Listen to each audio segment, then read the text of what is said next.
welcome back.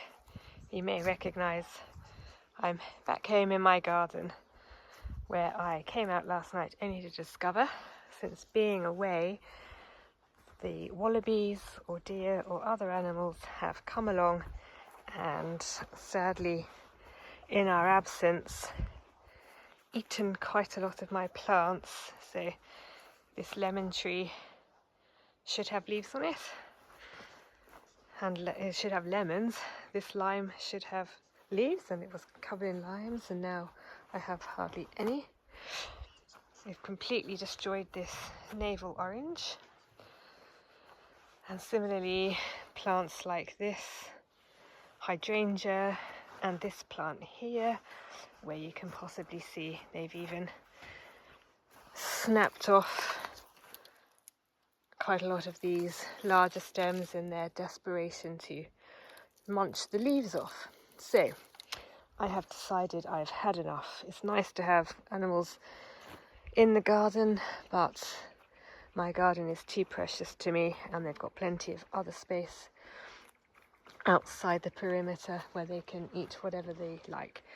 So we do have gates, so I've taken to shutting those. However, we took the gate off from here to put in the fire break, so I'm going to be putting up a temporary fence and also blocking up the holes in the fence where they can crawl through, which they've made.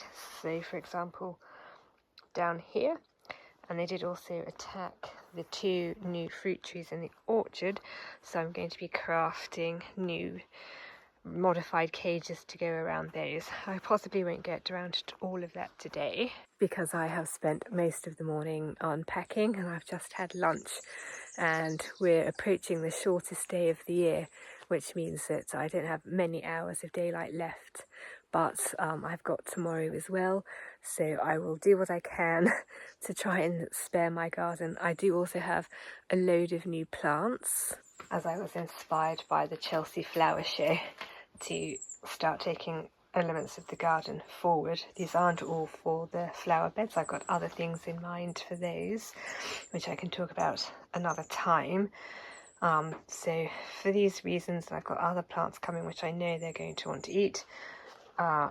Enough is enough. I've had enough of keeping plants in cages, some of them potentially forever, and I've had enough of coming back to this. So phase 1, I'm going to now try and do what I can to put up some sort of barricade around the last remaining big gap where they can get in. Will and I have been assessing the situation, and we've decided that the culprit are probably deer.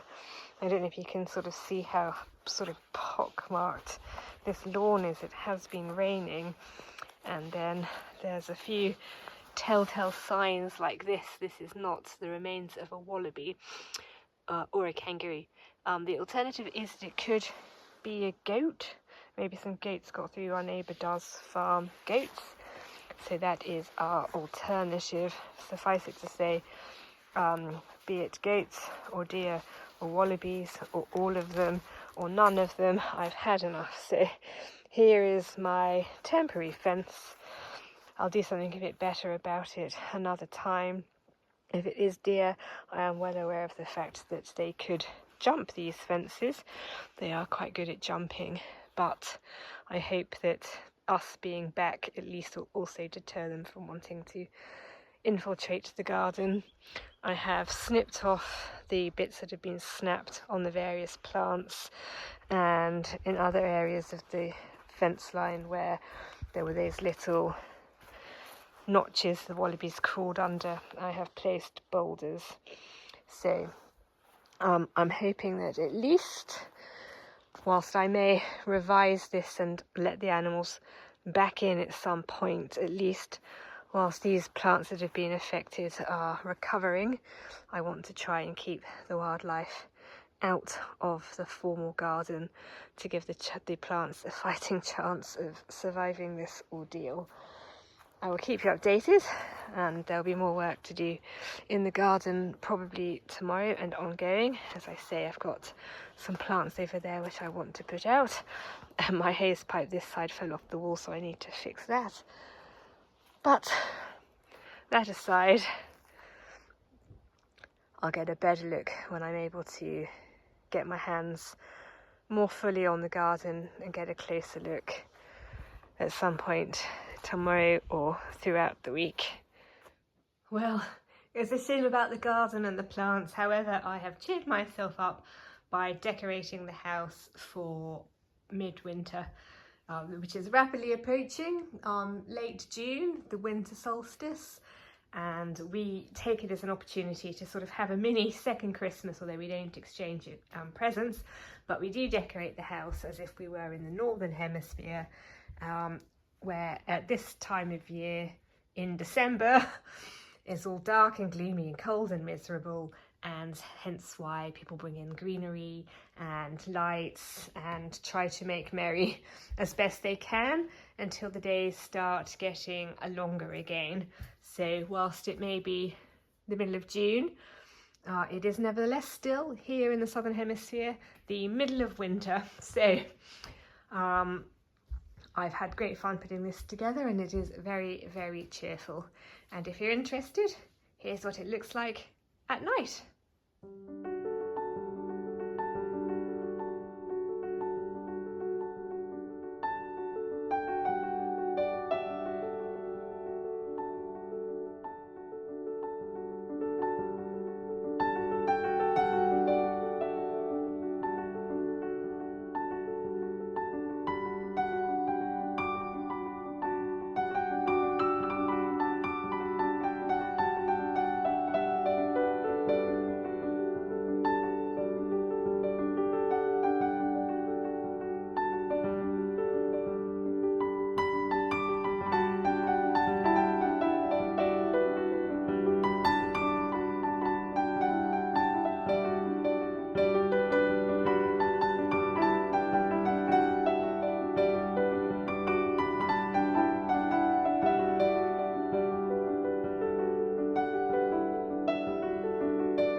Good morning.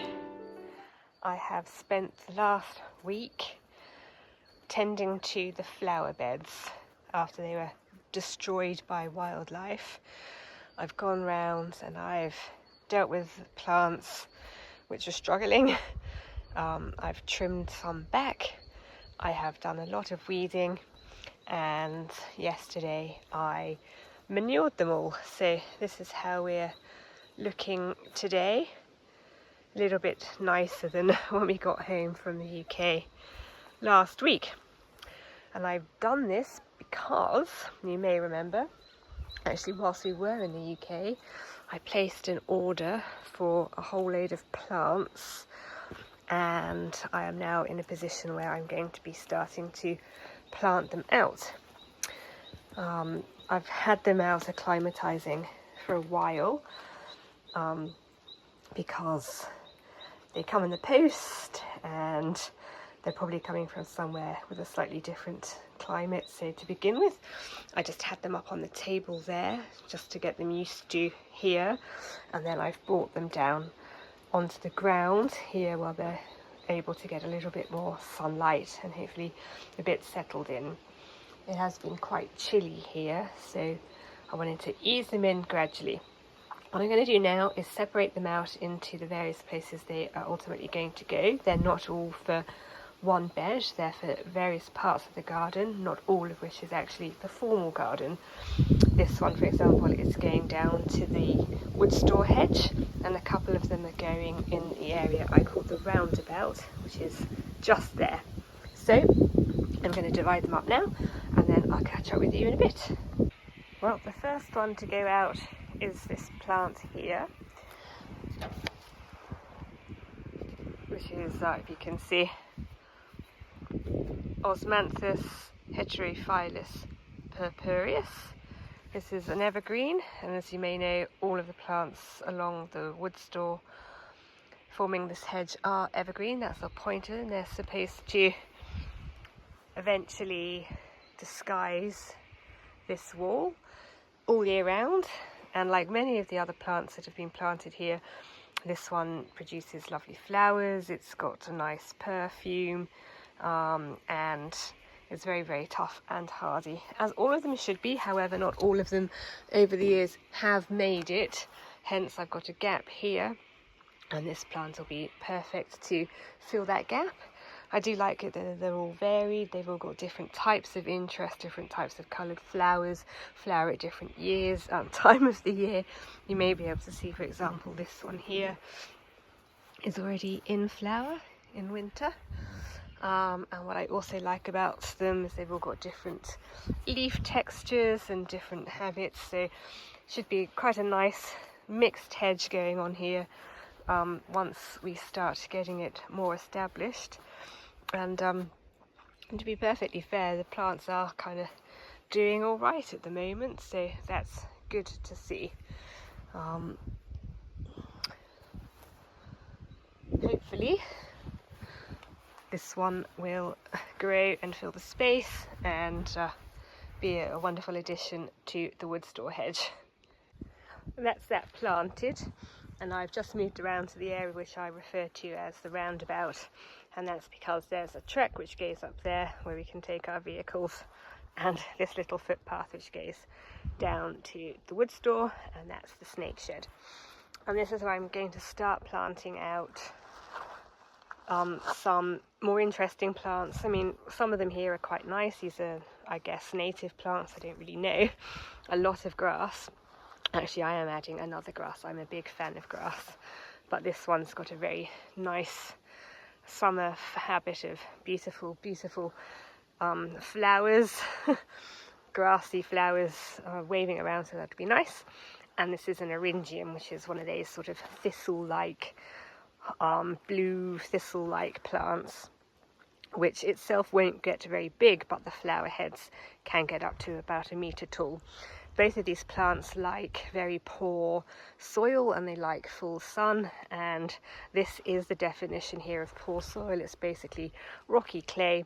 So I'm just going to plant them. I'm not going to dung donut them. I'm not going to seaweed feed them. I'm just going to plant them, cage them and leave them be. I've put them here along the footpath so that we can enjoy them as we're going to and from the wood store, but maybe over time I will put other plants dotted around in this area just to make something more of it. I'm not going to go around and do this for all of the plants, by the way. I just thought for those of you who are unfamiliar with a property, the roundabout might not have meant anything to you, so I thought I'd just show you this. And once I've planted these out, I'm just going to carry on whilst I can. I probably don't have the resources that I need to plant all of the plants today, because I'll need more manure and more seaweed feed. But that aside, Rita's come to join me. That aside, I'll be able to plant out a fair few of them and make a good start on that, and then hopefully come next weekend I'll be able to finish this project. But I've got plenty other projects to be getting on with, and I will talk more about that later.